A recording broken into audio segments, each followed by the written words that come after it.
وأوحى ربك إلى النحل أن اتخذي من الجبال بيوتا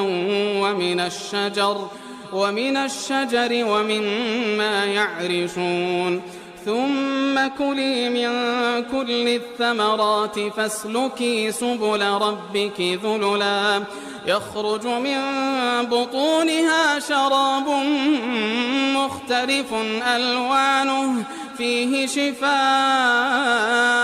للناس إن في ذلك لآية لقوم يتفكرون. بسم الله الرحمن الرحيم. الحمد لله والصلاة والسلام على رسول الله. اللهم ربنا فقهنا في الدين وعلمنا التأويل وآتنا الحكمة واجعلنا من الراشدين. اللهم ربنا انفعنا بما علمتنا وعلمنا ما ينفعنا وزدنا علما. تفسير سورة النحل آية 68. مر. أعوذ بالله من الشيطان الرجيم.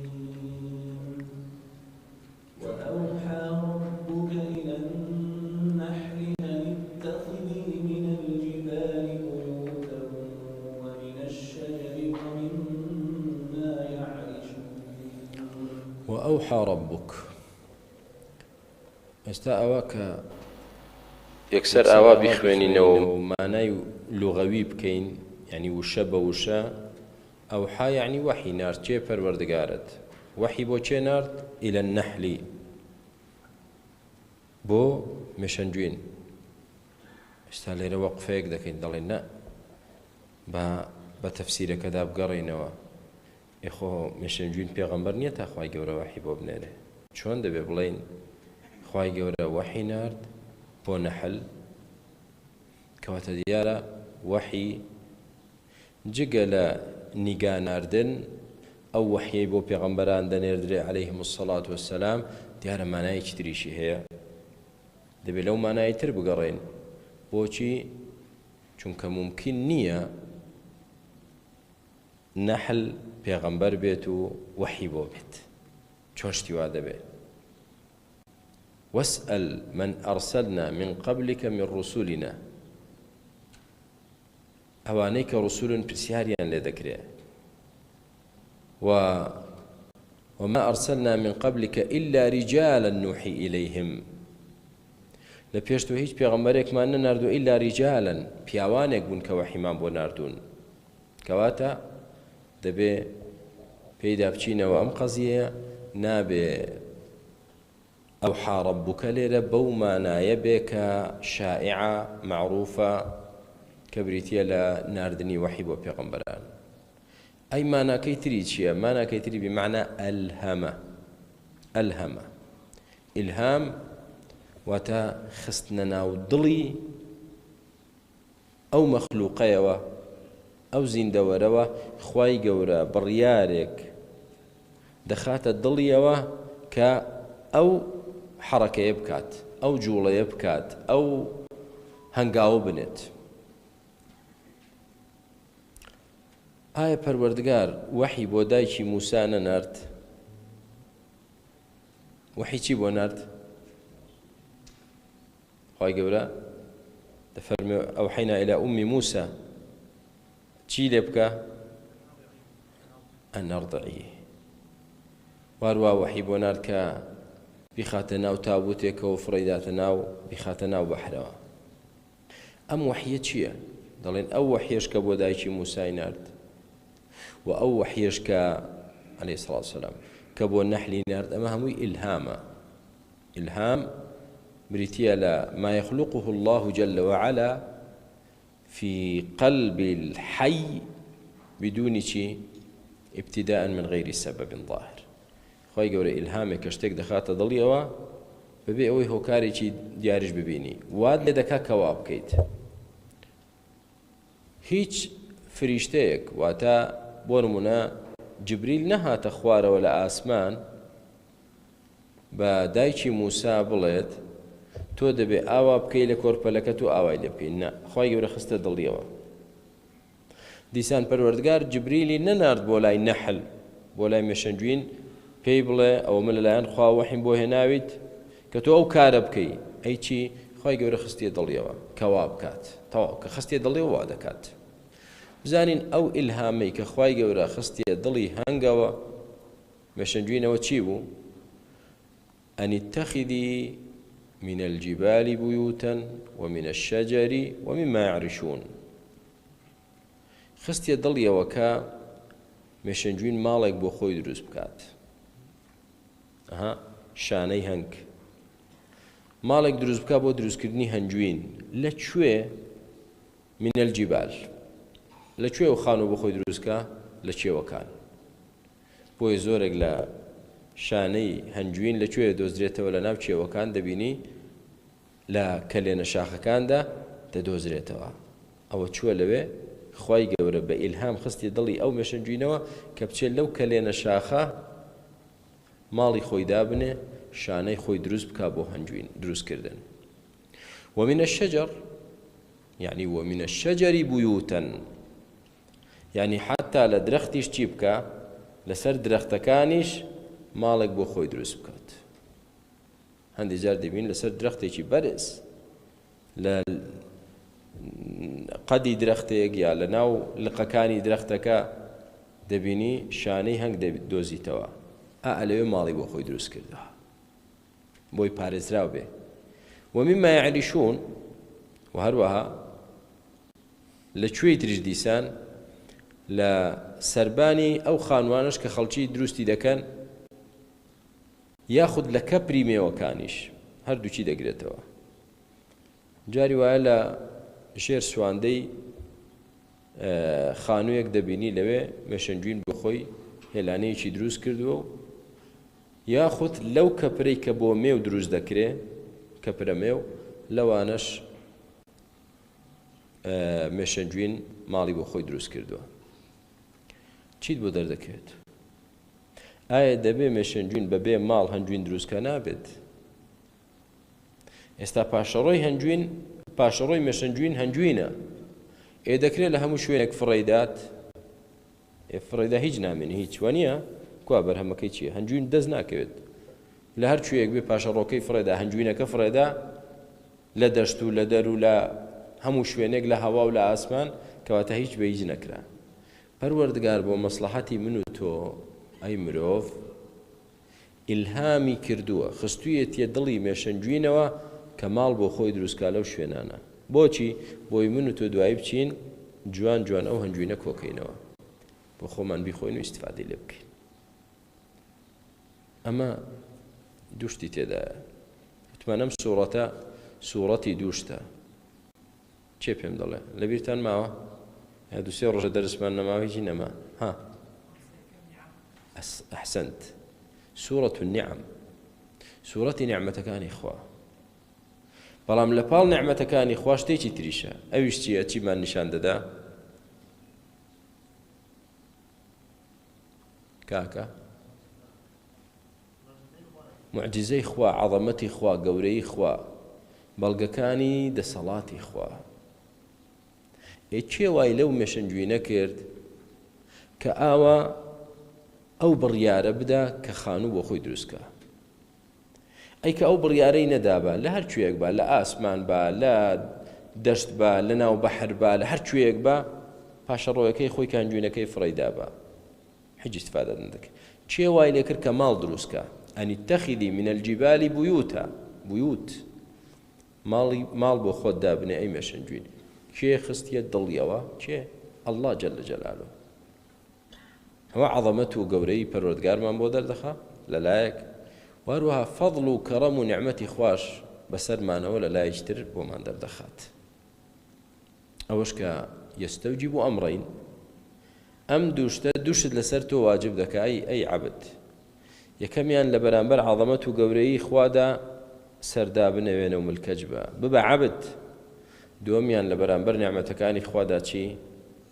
سوپاسگوزار بە شکری خوا بکە لەسەر ئەو نیعمەتە ئێستا ئەو هەنجوینەی کە هەیە چ نیعمەتێکە خوای گەورە بۆ مرۆڤی دروست کردووە مەڵێ ثم كلي من كل الثمرات فاسلكي سبل ربك ذللا يخرج من بطونها شراب مختلف ألوانه فيه شفاء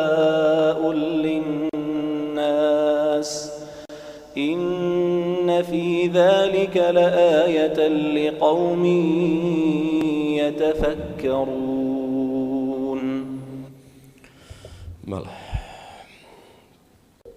ثم كلي، يعني ثم ألهمنا إلى النحل أن كلي. دیسان دوای ئەوەی کە یەکەم ئیلهام خستمانە دڵیەوە کە ماڵ بۆ خۆی دروستکە، ئێستا دووەم شت کە ماڵەکەی دروست کرد ئەوجا پێویستی بە چییە؟ پەروەردگار بڕیارێکی تری خستە دڵی هەنجوین مێشەنجوینەوە. چییە؟ کولی ثم دوای دروستکردنی خانوەکە، پاشان کولی من کولی ثەمەرات خستە دڵیەوە و پێی فەرموو بخۆ لە هەموو جۆری بەرهەمەکان. من کولی ثەمەرات بۆیە مێشەنجوین دەچێت لە هەموو گوڵەکان دەخوات. دوای ئەوە فەسلوکی سوبوولە ڕەبیکی ذولولا، یعنی بچۆ ناو ڕێگا خۆشکراوەکان، ذولول ڕێگا خۆشکراوەکانی پەروەردگارت. بۆچی؟ بۆ ئەوەی ڕزق و ڕۆزی دەست بخەیت. دەگەڕێت مێشەنجوین دەگەڕێت بە هەموویدا، هەموو گوڵەکان دەدۆزێتەوە، لە هەمووی دەخوات جۆرا و جۆر. يخرج من بطونها چی لە ناوسچی مێشەنجوین دەردەچێت؟ لە ناوسچی هەموو زیندەوەرێک، بە مرۆڤتەوە، بە باڵندەتەوە، بە ئاژەڵتەوە، بە زیندەوەرەکانی ترەوە، حەشەراتەوە. چی لە سچی زیندەوەران دەردەچێت؟ يخرج من بطونها پیسایی، شتێکی قێزەون وانییە. پەروەردگار وای کردووە مێشەنجوین کە لەو شتانە دەخوا، پاشەڕۆکەی کە لە سچی دەردەچێت چییە؟ يخرج من بطونها شراب مختلف ألوانه. هەنجوینێک شەراب، هەنجوینێک دەردەچێت کە مختلف ئەلوانه ڕەنگی جۆرا و جۆری هەیە. فعلا هەنجوین تەنها یەک ڕەنگ نییە. لەوانەیە ئێمە بڵێن ئێمە لە وڵاتی خۆمان یەک ڕەنگمان بینیوە، بەڵام نە، هەنجوین هەیە ڕەش، هەیە سوورە، هەیە بەرەو زەردیە. کاکە مەلا ناسح شارەزایە، هەنجوینی باشیان هەیە وابزانم لە بناری قەندیل، بەسەر بۆ خۆی لێی خواردەوە مەزانن. جا مەبەست چییە؟ گیان شەکرتان هەیە؟ هیچ. باشە براکانم، یعنی لە ڕەنگدا جۆرا و جۆرە، تامەکەشی تەبەن هەمووی خۆشە، بەڵام جیاوازیەک هەیە لە نەکەوت تامیدا. ئێستا لەوە گەڕێک کە تامی خۆشە شتێکی خۆشە هەنجوین، فایدەیەکی تری هەیە. بەس لەبیرتان نەچێت لەوانەیە زۆر کەس بڵێ کورە باشە کوا خۆشی هەنجوین لە چیدایە، دەتوانی بیخۆیت. چەند کەس ناتوانێت زۆر هەنجوین بخوا دەست بەرزکاتەوە، ئەو من یەک لەوانە کە زۆر پێ ناخورێت، ناتوانێت زۆری بخوات. کۆمەڵێک کەس ناتوانێت، کۆمەڵی شەیە چاک دەتوانێت بیخوا. سەبەبەکەی چێ براکانم؟ هەنجوین بە قووەتە. ئەگەر کەسێک زۆر بجوڵێت، زۆر ماندوو بێ، زۆر حەڕەکەی هەبێت، دەشتوانێت زۆری لێ بخوا. بە ئینسان کە جوڵەی نەبێت، تەبەن ئەو کاتە ناشتوانێت یەک کەس کە چا بخواتەوە دڵی دەگرێت. ئەجینا زۆر خۆشترین شتە هەنجوین. باش، وتمان سەرەڕای خۆشیەکەی سوودێکی گەورەی هەیە. چییە؟ خوای گەورە فەرمووی فیه شیفاء للناس، شیفای نەخۆشی تێدایە بۆ خەڵک. فیه شیفاء، شیفای تێدایە. ئەمڕۆ ئەوەتە زانستی پزیشکی پێشکەوتووە و ئەو هەموو دەرمان و عیلاجەی و جۆرا و جۆرە هەیە، جانەوە نەبوو. جارانەوەی کە زۆر اعتیمادی دەکرایە سەر بریتی بوو لە هەنجوین، و بریتی بوو لە کەڵەشاخ، و بریتی بوو لە چی کەی. پێغەمبەر عەلەیهی سەڵاتو وسەلام دەفەرمێ الشفاء في ثلاث: شربة عسل وشرطة محجم وكية بالنار وأنا أنهاكم عن الكي. دەفەرمێ سەڵاتو وسەلامی خوای گەورە لەسەر بێ شیفا لە سێشتدایە خواردنەوەی هەنجوین و کەڵە شاهگرتن و داغکردن بە سووتان. بەڵام دەفەرمێ من نەیتان لێ دەکەم داغکردنەکە بەکارمێنن، بەڵام عیلاجی تێدایە. بەهەرحاڵ ئەمە شیفایە، یعنی هەرچی نەخۆشی هەبووە جاران یا کەڵە شاخیان بۆ کردووە یا داغیان کردووە یا هەنجوینیان داوەتێ. أبو سعيد خدري رضي الله عنه لبه دل أن رجلا أتى النبي صلى الله عليه وسلم في كاتنا في عمر عليه الصلاة والسلام فقال أخي يشتكي بطنه متي أي في عمر عليه الصلاة والسلام براكم زرست شي دشت أزاري سكي زورا فقال اسقه عسلا فرمي برو هنجويني بيبدا ببراكت سكي دشت برو هنجويني بيبدا يعني ببي أوي سونري بۆ بکرێ بەبێ ئەوەی ئیشاعی بۆ بگیرێ بەبێ ئەوەی فەحس و مختبەراتی بۆ بکرێ هەر نەخۆشیەکی سچی هەیە پێغەمبەری خوا صلی الله علیه و سلم فەرمووی بڕۆ هەنجوینی پێ بدە. ثم أتى الثانية فقال اسقه عسلا بۆ ڕۆژی دووەم بۆ جاری دووەم هاتەوە تی پێغەمبەری خوا صلی الله علیه و سلم هەر سچی دێشێ وتی منیش هەر پێ دەڵێم بڕۆ هەنجوینی بدەیە. بۆ جاری سێم هاتەوە فەرمووی بڕۆ هەنجوینی بدەیە عیلاجە. ثم أتاه فقال قد فعلت هاتوتي أي بيغمري صلى الله عليه وسلم ديسان هنجين مدايا بوزاري سيم فقال صدق الله وكذب بطن أخيك بيغمر عليه الصلاة والسلام فرمي والله إخوائي قول الراس دكات كفرميتي فيه شفاء للناس بلام سچي براكيت ودرو دكات ها زور كس يتمرض وليس بمريض. يعني شي يتمرض وليس بمريض كيف يفهم ضله؟ وادر دخاك نخوشة هم أنا لو بابته من هيا ولو أمره نخوشة استا علاجي دراوته باش بو سبيج أريد شوني بخوهر بطاقة هواجني ولا راسني شاك بو دو روجي تر أريد شونه بخوهر ماوه في عمر صلى الله عليه وسلم وحي بوده في الله لنا كريت فرمي صدق الله وكذب بطن أخيك خواهي قول الراس دكا كفرمي شفاي تدا والله شفاي براكيت وتشابوه بلام سچي درو دكا لقلطان وترازنية اسقيه عسلا من بيد ظلم هنجويني بدايو تواو فسقاه فبرأ هنجويني بيدا تشابو كواتا شفاي براكانم أما بخاري مسلم جرى انتوا بلى فيه شفاء للناس بەڵام بەداخەوە زۆر بەمان ئەمڕۆ ئەو عیلاجە ئەو سەبەبی شیفایە کە بە نەسی ئایەتی قورئان و فەرمودەی پێغەمبەر صلی الله علیه و سلم شیفایە زۆر بەمان کەم دەرخەمین بەکاری نایەنین. لا نتداوى بالعسل ئەو دەرمانە بەکار ناهێنین بۆ یا لەبەر غەفڵەت و بێئاگایی و جەهلە جا نازانین کە شیفایە یا غافڵین لە بیرمان نییە يا بسبب ضعف اليقين يا زورك لمسلمان سقي بموضوع كانية كل بابا فريايك وبيه بخستخانة نخوشة هنجويني تشيتا هاي أواي سقيني بقضيك نازاني ورب العالمين وأي فرموه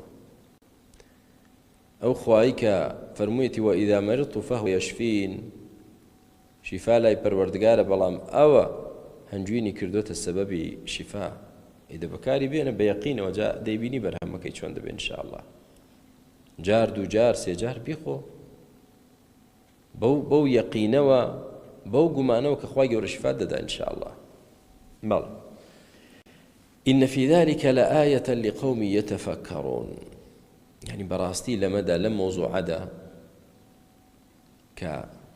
يكميان پاشا ڕۆژی پاشا ڕۆی هەموو زیندەوەرێک و هەموو گیان لەبەرێک قێزەونە و بۆنی پیس و شتێکی ناشرینە. ئێستا خوای گەورە وای کردوهی هەنجوین هەم جوانە مختلف ئەلوان و ڕەنگی جۆرا و جۆر و هەم شیرینە و هەم شیفایە. سبحان الله يعني پەروەردگار چی بوێت دەتوانێت بیکات چی بوێت دەتوانێت بیکات. ئێ باشە ئەگەر ئێمە مرۆڤ بچین لەو گوڵانە بخۆین کە مێشەنجوین لی دەخوا دەبێ هەنجوین دروست بێت معاذ الله هەنجوین چۆن دروست دەبێت نەوەڵا دروست نابێت ئەی کەواتە سڕەکە چییە سڕەکەوەی پەروەردگار فەرمانی کردووە مێشەنجوین هەنجوینی ببێت تەواو قەزیەکە ئەوەیە کاک قەزیەکە نە کاکە خواردنەکەی ئەو جیاوازە دەی زەحمەت نەبێ بڕۆ لە خواردنەکەی ئەو بخۆ بزانە چی ڕۆ دەدا دواتر ئەمە معجیزەیە و عەظەمەت و گەورەی خوامان بۆ دەردەخات پەروەردگار بیەوێت لە ڕەش سپی دروست دەکات لە سپی ڕەش دروست دەکات لەوەی کە چاوەڕێ دەکرێت شتێکی بۆگەن و قێزەوەن بێ خوای گەورە هەنجوین دروست دەکات کەواتە ئین فی ذلک لآیە بەڕاستی لەوەدا نیشانە و بەڵگەی عەظەمەت و گەورەی خوا هەیە بەڵام بۆچێ لقوم يتفكرون بۆ قومێک کە بیر دەکەنەوە لە شت ئێستا لەوەیە هەبێت ئەگەر دوو قاپی گەورم هەنجوینی بۆ دانەی دەیخوا بەڵام یەک مسقالە زەڕە بیر ناکاتەوە ئەرێ چۆن دروست کرا ئەوە چۆن دروست دەبێ و مێشەنجوینە بیری لە ناکتە بەسەراتێکی خۆشی مامۆستا ڕەمەزان شکر بە ڕەحمەت بێ مامۆستا ڕەمەزان لەگەڵ کۆمەڵێ برای بەڕێز لە کەرکووک بەیانیانیش هەر سەردانی یەکتریان دەکرد بۆ نانی بەیانیانش بێکەوە دەیان خوارد ترۆژیان کۆمەڵی برا چوو بوون بۆ ماڵی مامۆستا ڕەمەزان بۆ نانی بەیانی هەنجوینی بۆ دانابوون یەکێ پێ دەکەن دەزانێت قسەکە چییە یەکێ لەو برایانەی کە لەوێ ببوو وەڵا هەر بە کەوچکی شێو بە کەوچکی شێو خواردن خواردووی مامۆستا ڕەمەزانیش سێرێک گوتی مامە ئەمە مێشەنجووی کردوێتی مانگا نەیکردووە ئەوە چیتە تۆ بە کەوچکی شێو خواردن کەوتیتە سەری ئەمە زانی مێژەنجین دەیکا زانی بە چەندێک ئەنجای ئەڵڵا ئەوەندە دروست بووە تۆ کەوتیتە سەری ڕەحمی پێ بکە ڕەحمەتی خوای گەورەی لێبێت مامۆستا ڕەمەزان ئەو برا بەڕێزەش کە ئاوا کەوت بۆ سەری ماوە و خوای گەورە جزای داتەوە پیاوێکی گەلێ بەڕێزە ئینشاءالله نحسبه كذلك ولا نزكي الله أحدا مامۆستا سامان بوو باوکت خوای گەورە بەختەوەری دنیا و قیامەتیان کە إن في ذلك لآية لقوم يتفكرون چیترمان پێ دەڵێ ئەوەمان پێ دەڵێ ئینسان کە بیر نەکاتەوە لە شت زۆر ئایەت و معجیزە و نیشانەی عەظەمەت و گەورەی خوای بۆ دەرناکەوێت بۆی دەرناکەوێت کەواتە بیرکردنەوە کلیلی دەرگای بینینی عەظەمەت و گەورەی و معجیزەکانی خوای گەورەیە ئەی کە ئینسان بیر نەکاتەوە وكم من آية يمرون عليها وهم غافلون چەندان ئاەت و نیشانە معجزەیە بەسەریدا دەڕۆن غافڵ ئاگاشیان لێ نییە لاش ناکەنەوە بەلایدا و ئاوڕشی لێ نادەنەوە هیچ ئەبەدەن لقوم يتفكرون کەواتە هەر کەسێک بیر نەکاتەوە بەڵگەکانی خوای گەورە نابینێت ئەوانش کە بیر دەکەنەوە دەگەنە یەقین دەگەنە ئیمانێکی باش ئینشاءالله بەڵێ والله خلقكم ثم يتوفاكم ومنكم من يرد إلى أرذل العمر لكي لا يعلم بعد علم شيئا إن الله عليم قدير دروستکردنمان و تەمەنمان و مردنمان هەمووی بەدەست پەروەردگارە وەکو لە مایەتەدا دەکەوێت والله خەلەقەکم هەر پەروەردگارە هەر خوای گەورەیە بە تەنها دروستی کردو ثم يتوفاكم لە پاش دروستکردنتان هەتانە بە مناڵی و هەتانە بە گەنجێتی خوای گەورە دەیمرێنێت سێم کەستان عفوان دووەم جۆری کەستان کوتمان جۆرێک خوای گەورە بە تەمەنی بچووکی دەیان باتەوە جۆرێکی تر هەیە ومنكم من يرد إلى أرذل العمر و لە ئێوەدا کەسانێکی خوای گەورە دەیان هێڵێتەوە تا تەمەنی پیرێتی کە دەیان جێڕێتەوە بۆ چ حاڵەتێک بۆ خراپترینی ڕەزیلترینی قۆناغی تەمەن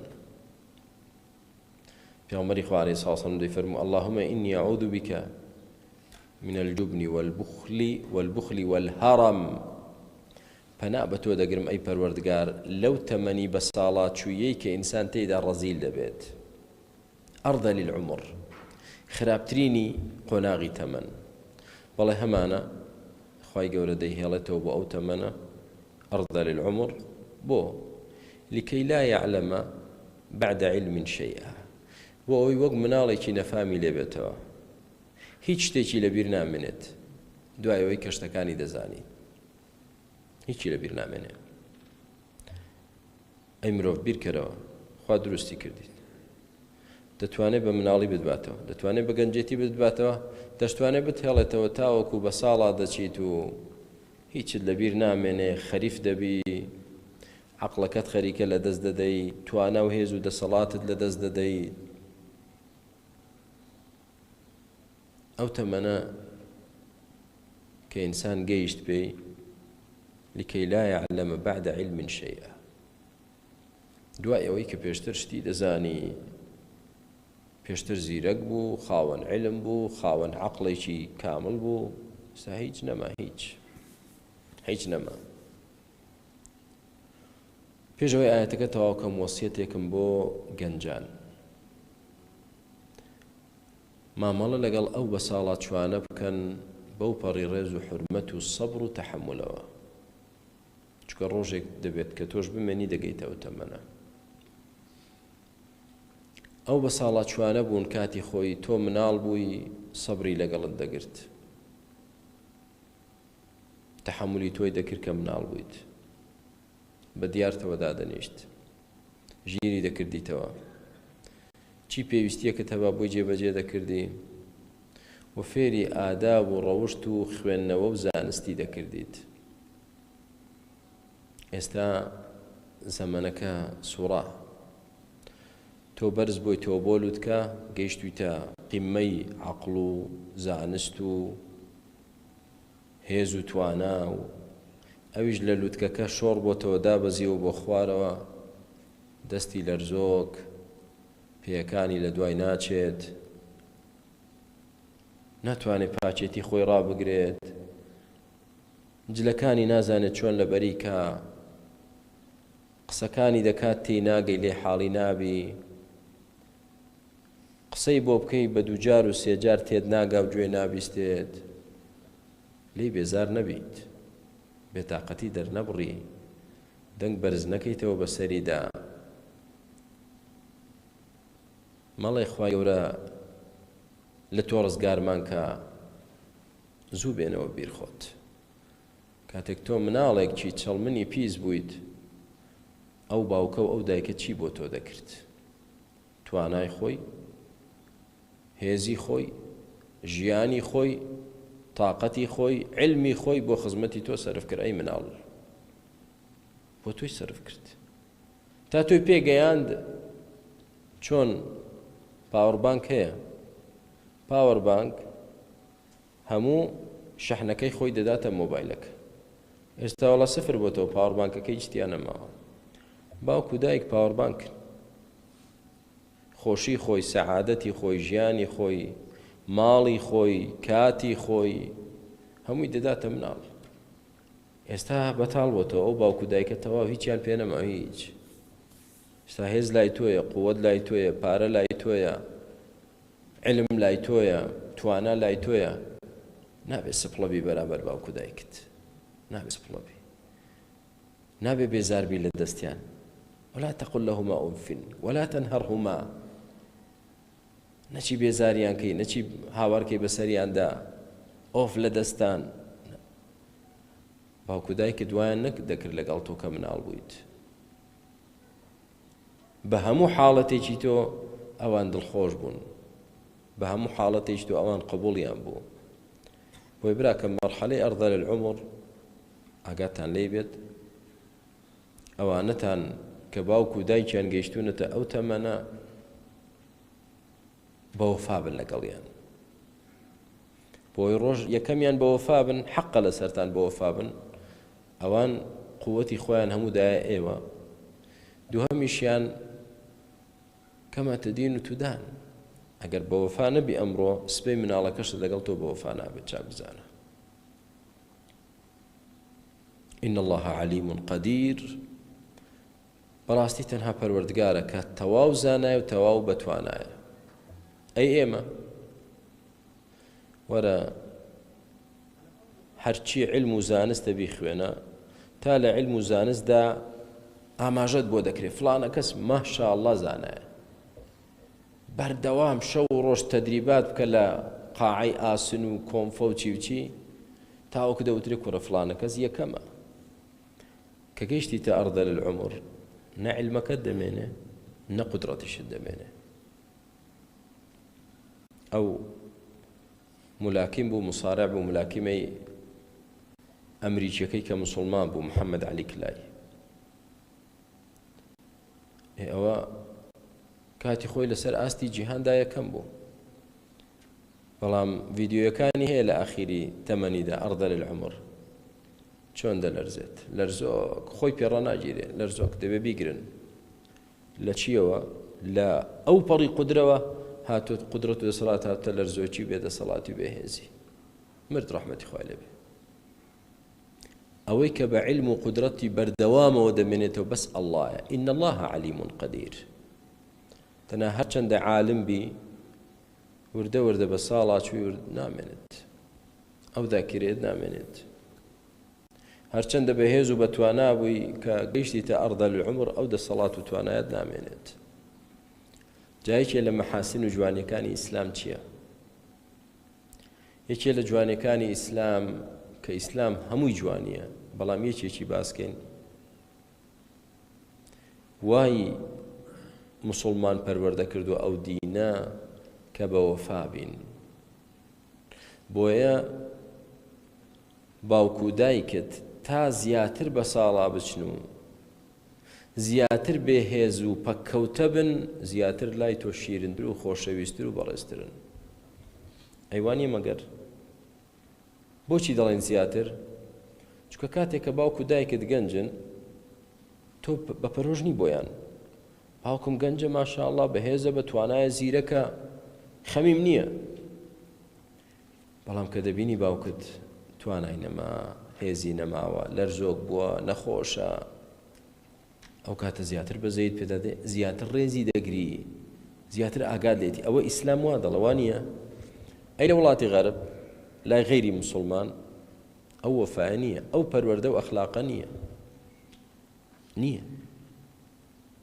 باوک یا دایک کە گەیشتە تەمەنێک هێز و توانە و تااقەتی تیانەما یاڵڵا تەلەفۆنکە بۆ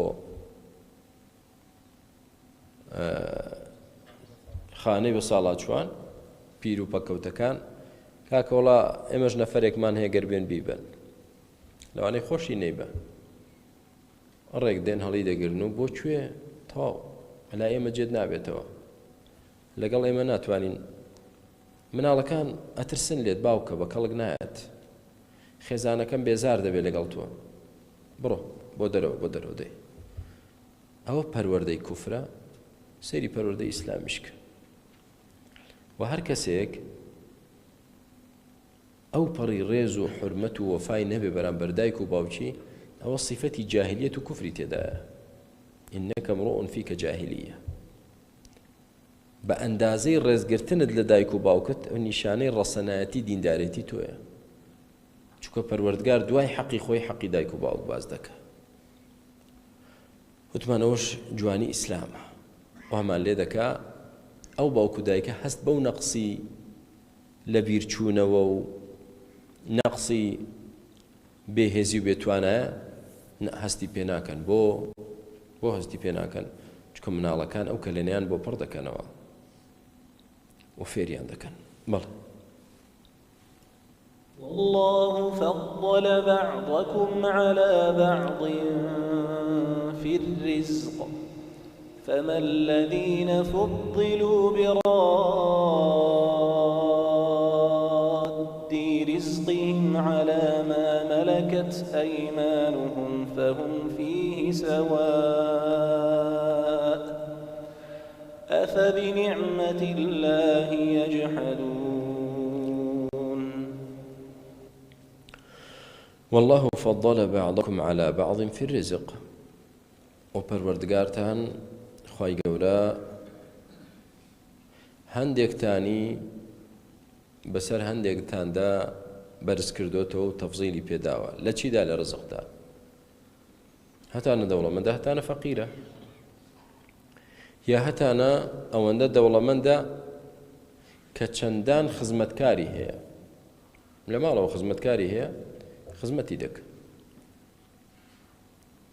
هەیە بەڵێ هەیە چۆن والله فضل بعضكم على بعض في الرزق خوای گەورە وای کردو ئەوە خاوەن ماڵە و دەسەڵاتە و خوای گەورە ماڵی داوەتێ ئەوەی تریش خزمەتکارە لە ماڵەوە خزمەت دەکە ئەوە سایقە ئەوە طەباخە چێشت لێنەرە هێناوێتی ئەوەی تریان پاکەرەوەی ماڵەوەیە ئەوەی تریان دەرگەوانە یەکیش تری هەیە باخەوانە هەیە ئەوانەی هەموو هەیە وانە باش ئەوە خوای گەورە ژیانی دنیاە و ژیانی قیامەت نییە بڵێن دەبێ هەمووی دنیا بەو شێوازە باشە ئێستا مەبەستەکە چییە پەروەردگار دەفەرمێ فما الذين فضلوا براد رزقهم على ما ملكت أيمانهم يعني ئەوانەی ڕزقی زیاتریان پێدراوە لەلایەن خواوە بەشێک لە سامان و ماڵی خۆیان ناگەڕێنەوە بۆ ژێردەستەکان و کۆیلەکانیان تا ببنە هاوبەشیان و بە یەکسانی لەوەدا کە پێیان بەخشراوە ئایا ئەوە دەکەن کەستان بینیوە بۆ نمونە خاوەن ماڵەکە بێت بڵێ وەرە باخەوانەکەم وەرە چێشت لێنەرەکەم وەرە دەرگەوانەکەم وەرە خزمەتکارەکانم وەرن فەرمو قوربانەوە هاتین چییە کاکە ئەو ماڵەی هەمە من بەشی دەکەم بە یەکسانی لە بینی خۆم ئێوە چوار کەسم منیش یەکەوە پێنج تاوە ماڵەکە بەش دەکەم کەس ئەوە دەکا کەس نایکە کەس بەو شەراکەتە ڕازیە کەس بەو شەراکەتە ڕازی نییە باش ئەیکەواتە چۆن ڕازی دەبن بەندەکانی خوا بکەنە هاوبەشی خوا ئێستا کە دیقەت دەینێ ئەو چوار کەسەی کەوتمان دەرگەوانێک و باخەوانێک و تەب چێشت لێنەرێک و سایقێک و ئەوانش مرۆڤن وەکو خۆ مرۆڤن کاکە کوڕە لەوانەیە لای خوا زۆر لەو کابرایە بەڕێزتر و چاکتر بن وانییە کە خاوەن ماڵە واش ئایا خاوەن ماڵ قبوڵیەتی ئەوانە بکرێن بە شەریکی نابابە چۆن دەیان کەمە شەریکی خۆ ماڵی منە بۆ بیان کەمە شەریک دەڵێن ئافرین دەوەرە وەرە ڕازینی بیان کە شەریک نەوەڵا نا بۆ ئەخر ماڵی منە ئەخرەوان وەکو تۆ مرۆڤن بەڵێ وەکو من مرۆڤن بەڵام ماڵەکە هی منە ناکرێ بکرێن بە شەریک دەڵێن ئەی موشریکەکان ئەوە نمونەیەکە بۆمان هێنانەوە ئەی ئێوە لەوە خراپتر دەکەن چیە خراپتر چیمان کردو لەوە خراپتر دەڵێ بڵێ ئێوە لەوە خراپتر دەکەن عەبدێکی مەخلوقی خوا کە خوا دروستی کردووە دەیکەن بە شەریکی خوا لە مافی خوادا لە حەقی خوادا ئێستا کامیان گەورەترە ئەگەر بە هەر یەکێک لە ئێوە بڵین خزمەتکارەکەت بکە شەریکی خۆت یا کەسێک خۆشت نەیکەیت ئەگەر میوانێکت بێت بڵێ کاکە خزمەتکارەکەش بابێ لەگەڵ تۆ دانیشێ بەیەکەوە نان دەخۆین تووڕە دەبی چۆن تۆ خزمەتکارەکە دێنی لەگەڵ من حسابی دەکەی و لەگەڵ من دایدەنیشێنی دەڵێن زۆر چاکە جاکە تۆ ئەوەت قبوڵ نەبێ ئەی چۆن قبوڵ تا عەبدێکی مەخلوقی خالق مەخلوقی ئەو خالقەیە ئەو دروستی کردووە تۆ دەیکەیتە شەریکی ڕەب العالەمین لە حقوقی خوادا ئەی ئەویان چۆن دەکەی بۆ کامیان قەبیحترە کامیان خراپترە ئەوەی دووەم خراپترکەوە عەبدەکانی خوا دەکەن بە شەریکی خوا نەک ئەوە خراپتر بێت کە ئێستا ئێمە باسمان کرد بە نمونە هێنامانەوە فما الذين فضلوا براد رزقهم على ما ملكت أيمانهم فهم فيه سواء يكسان بن لا حقوق مافو ملك سامانيان أفبنعمة الله يجحدون آية نقولي لنعمة خوادكا سربيتي ونعمتكان إخوة لسربيتي خوادا صرف دكان وبرستن لجياتي بو خوابكن بو غير خوادكن أفبنعمة الله يجحدون أو بري جحودا كهاولدان ران ديكن وبعقليشة واستمكاريشة كتو عبادة حق إخوة بتنها ئەو حەقە مادام حەقی خوایە تۆ بیکەیتە هیەکێکی تریش لە مەخلوقاتەکان بیکەیتە شەریکی خوا لەوەدا. ئەوەیان بەلاوە قبوڵە موشریکەکان. بەڵام ئەگەر بڵێ یەکێکتان لە ماڵەکەتاندا با خزمەتکارەکانتان بکەینە شەریکتان، دەڵێ نابێت، ئەمە هەر زوڵمە، گەورەترین ستەمە تۆ کردت، ماڵی منە چۆن خزمەتکارێک دەکەیتە شەریکم؟ ئێ دەڵێن عیبادەت حەقی خالقە، چۆن مەخلوقێک دەکەیتە شەریکی خوا، چۆن لەگەڵ خالقدا مەخلوقێک دەپەرستی، چۆن لەگەڵ جەبار و سەماواتی وەلئەرض ضەعیفێک پشتی پێدەبەستی، مردوویەک داوای لێ دەکەیت، چۆن شتی وا دەکەیت؟ ئەوەی تۆ دەیکەی ئەوە زوڵمە، ئەوە ستەمە و ئەوە قەباحەتە. مەڵێ والله جعل لكم من أنفسكم أزواجا وجعل لكم من أزواجكم بنين وحفدة وجعل لكم من أزواجكم بنين وحفدة ورزقكم من الطيبات أفبالباطل يؤمنون وبنعمة الله هم يكفرون. سورة النعم يچل نعمة بلغ كاني تري تنها شايستيتي خواب پرستن. والله جعل لكم من أنفسكم أزواج. پروردگار هاوسري وهاوجيني بوداناون لنفسي خوتان. يعني چی من أنفسكم لنفسي خوتان؟ يعني كسي نفسي خوي هاوجيني خوي بيت شتي وادا بي؟ نا أي چی لجنسي خوتان مروفا بيهن پێشچاوی خۆت ئەم ئاەتە بیری لێ بکەوە کە خوای گەورە حەڵاڵی نەکردبە ئافرەتان ببنە هاوژینی پیاوان، بۆت نییە، حرامە. ئەی کێ هاوژینت بێ بڕۆ لەگەڵ ماکەرێک بە ئەو بێتە هاوژینت، مەعاذ الله. چەند شتێکی قێزەون ناخۆش، یعنی مرۆڤ بچێ لەگەڵ گوێ درێژێک جود بێت و ئەوە ببێتە هاوسەری، شتێکی ناخۆش. جعل لكم من أنفسكم أزواجا لنفسي خۆت. ئێستا هەر یەکێک لە پیاوان ژنەکەی خۆی خۆشی دەوێت، دڵی پێی خۆشە، پێی شەرم نییە، پێی عیب نییە. مرۆڤە وەکو تۆ مرۆڤە کاک، ئێوە یەکێکە لە نیعمەتەکانی خوا بەسەرتەوە، هەستی پێ دەکەی هەستی پێ ناکەی کە خوای گەورەوەی حەڵاڵ کردو بۆت. اینجا لەوەش زیاتر نیعمەتی ترە بجا. وجعل لكم من أزواجكم بنين وحفدة. واشي كردو تو لو هاوجين وهاو يعني خزانة دا چی تری بۆ کردویت؟ لو هاو سرت بنين وحفدة، مناڵت لێی دەبێ و نەوەشت دەبێ، لە مناڵەکانیش نەوەت دەبێ دیسان، نەوە حەفید جەمعەکەی حەفەدەیە. بۆچی نەوراو حەفەدە؟ يعني لە خزمەتکردنتان و لە دڵخۆشکردنتان خێران. ئایا باوکو دایک دڵیان بە مناڵ خۆش دەبێیان نا؟ بەڵێ. ئەی بەنەوە دیسان. ئایا مناڵت نەوەت کە بانگی دەکەی بەپەلە دێت؟ بەڵێ بەپەلە دێت، خزمەتت دەکا، ئاوت بۆ دێنێ. باشە، دەیەوەش نیعمەتێکی گەورەیە کە خۆی گەورە بۆی داناوێت. ئەی کە تۆ با هەر ژنت هەبوایە بەڵام خوای گەورە مناڵت نەداتێ، کە مناڵی نەداتێ کەواتە نەوەشت ناداتێ، ئەو کاتە چی؟ ئەی هەست بەو نیعمەتە دەکەی خوای گەورە ژنی پێداویت، مناڵی پێداویت، نەوەت دەبێت، نەسل و ڕەگەزت بەردەوام دەبێت. ئەمە لەلایەک. نیعمەتێکی تریش وەڕەزەقەکم من الطەیبات. و پەروەردگار ڕزقی داون لە خواردن و خواردنەوەی پاک و خۆش، ئەوەشی پێداون. اینجا ئایا ئێمە لە بەرامبەر ئەو دوو جۆر نیعمەتە، نیعمەتی ژن و منداڵ و نەوە و نیعمەتی خواردن و خواردنەوە، لە بەرامبەر ئەو نیعمەتانە شوکری خوا دەکەین و لە تاعەتدا سەرفی دەکەین، یان بەعەکسەوە؟ فەرمی ئەفەبالباطل یؤمنون وبنعمة الله هم يكفرون.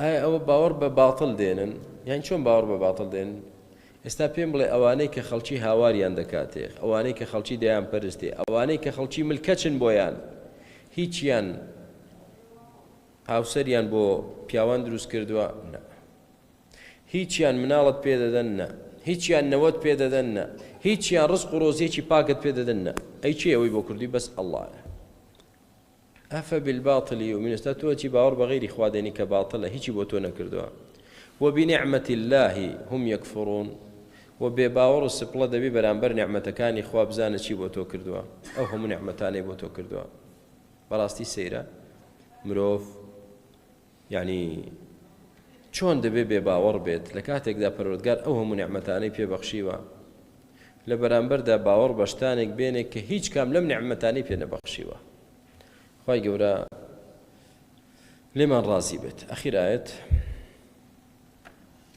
ويعبدون من دون الله ما لا يملك لهم رزقا من السماوات والأرض شيئا ولا يستطيعون ويعبدون من دون الله كيدا پرستن الأخوة ما لا يملك لهم رزقا كسانك وشتانك دا پرستن جگل الله كناتوان رزق ورزيان بو دابين بكن بويان دست بخن نلا آسمان كان ولا لزويجدا پیغمبرێک بپەرستی بەخوا ڕزقی بەدەست نییە پیاوچاکێ بپەرستی بیللا ڕزقی بەدەست نییە ئەی زاڵمێک ستەمکارێک دەپەرستی بەخوا ڕزقی تۆی بەدەست نییە ڕزقی تۆ بەدەست ئەڵڵایە جەل جەلالوه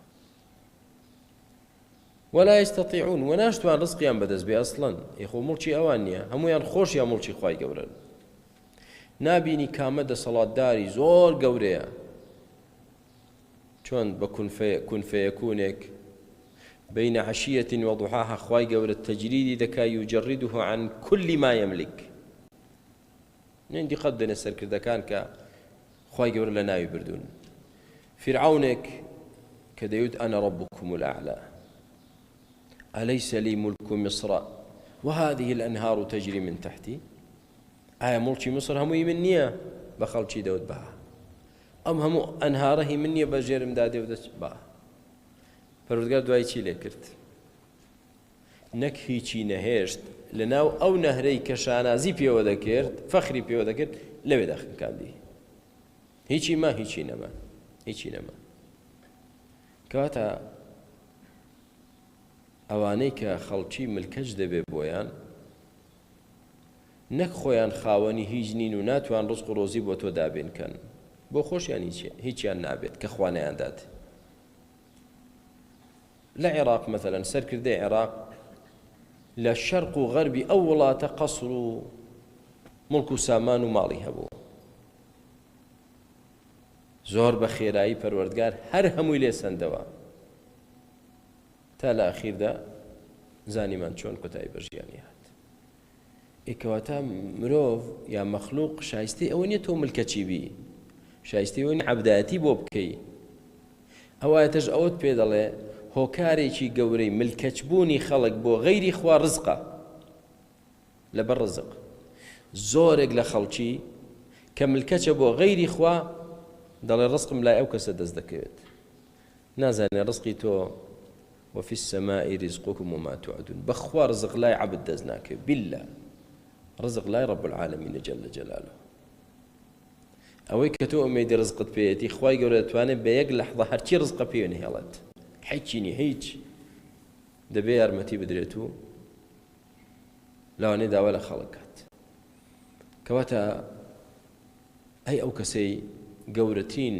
ئاواتی تۆ ڕزق پەیداکردنە فابتغوا عند الله رزق رزق لخوا داوەکەن واعبدوه واشكروا له خوا بپەرستن سوپاسی خوا بکەن خوا ڕزقتان دەدا ملی خۆت بۆ کەس کەچ مەکە زەلیلی بۆ کەس مەبە ڕجای ڕەحمەتی کەس مەکە لە کەس مەترسە عەبدی خوا بە شکری خوا بکە خوا ڕزقت دەدا غەیری خوا هیچی بەدەست نییە ئەبەدەن نە ڕزقی بەدەستە نەدەشتوانێت هیچت بۆ دابینکە خی گەور بە خاتری ناو جوانەکانی و صفاتە بەرزەکانی لێمان ببورێت خیرمان خێر کات بەختەوەری دنیا دو ڕۆژمان کات ورزقێکی حەڵاڵمان پێ ببەخشێ. اللهم إنا نسألك علما نافعا ورزقا طيبا وعملا متقبلا والحمد لله والصلاة والسلام على رسول الله.